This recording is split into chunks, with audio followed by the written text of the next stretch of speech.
Welcome again to Joe Stun Unboxing. Just a few more thoughts on the Beterbiev Bivol undercard, the 5 versus 5, because I've done a couple of videos already on the subject saying how great I think this card is.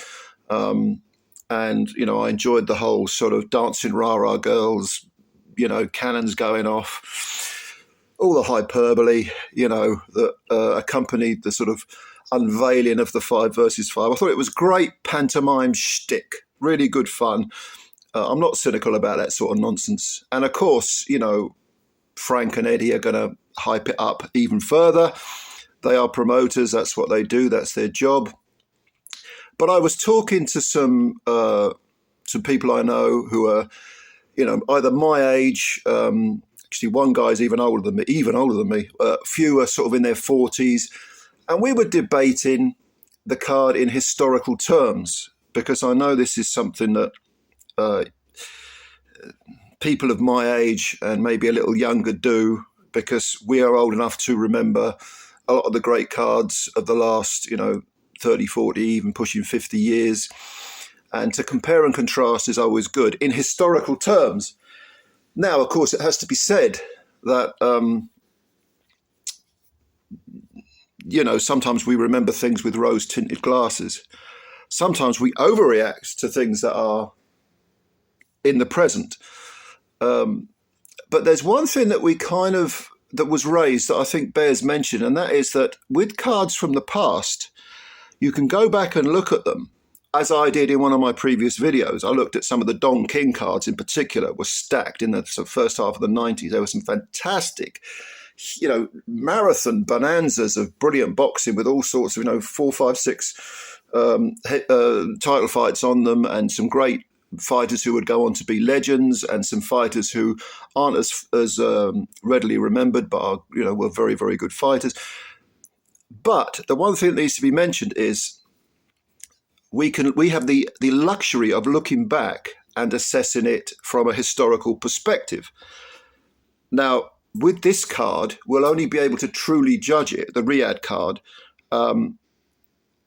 when it's done and dusted, and probably when the dust has settled and we're looking back, say maybe even in a few years' time, or even longer than that, then you can assess it, because, you know, some of the fighters will go on to be Hall of Famers. Probably Fury and Joshua will get in, and then maybe you know, Bivol, Beterbiev. There are potential future Hall of Famers there, no question about it. But it also bears mentioning that we can judge cards from the past in terms of how entertaining the fights were. And if you look at, let's say, for example, the current, the Riyadh card, let's say that every single fight on that card turned out to be an absolute knockdown, drag-em-out barn burner. People will remember that card far more fondly. In fact, they will end up looking at it through rose-tinted spectacles in the future if every fight is brilliant.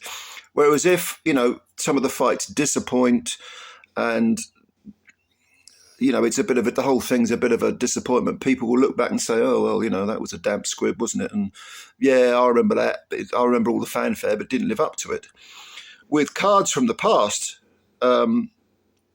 yeah, you know, it is possible to look back and say, okay, well, that was a great card. Because if you look back at some of the Don King cards, even though they were stacked, and some of the other, there have been some, it's not just all Don King, there have been other promoters, obviously Bob Arum's one of them, who've put on excellent cards from the past in the 90s and even before that.